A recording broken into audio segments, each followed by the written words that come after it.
مفتی صاحب میری شادی شدہ نند ہے، ہر وقت میرے گھر میں رہتی ہے، اپنے گھر نہیں جاتی ہے، میں بہت ٹینشن میں رہتی ہوں، کیا کروں؟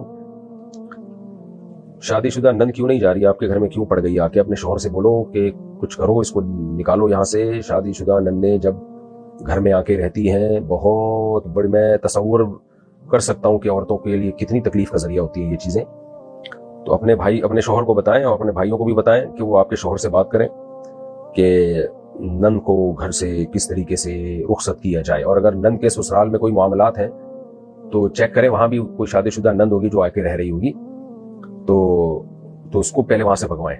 یعنی آپ کی نند جو آپ کے گھر میں آئی ہوئی ہے اس کی وجہ یہ ہے کہ آپ کی نند اس کے گھر میں آئی ہوئی ہوگی، اور آپ جب یہ تحقیق کریں گی نا تو وہ نند کی نند اس کے گھر میں آئی ہوئی ہوگی جس کی وجہ سے وہ اس کے گھر میں آئی ہوئی ہوگی۔ تو یہ سلسلہ جا کے بہت دور تک پہنچے گا، کیونکہ زیادہ تر مسائل جب ہی ہوتے ہیں جب نند گھر میں آ کے پڑ جاتی ہے۔ ہمارا اپنے ہسبینڈ کو سمجھائیں آپ محبت سے، اور اپنے بھائیوں کو، والد کو بتائیں کہ یہ ٹینشن چل رہی ہے، تاکہ نند کو باعزت طریقے سے اس کے اپنے گھر بھیجا جا سکے، اور پھر وہ اپنی نند کو باعزت طریقے سے اپنے شوہر کے گھر، اور یہ نندوں کا سلسلہ 6-7 پشتوں تک تو چلے گا میرا خیال ہے۔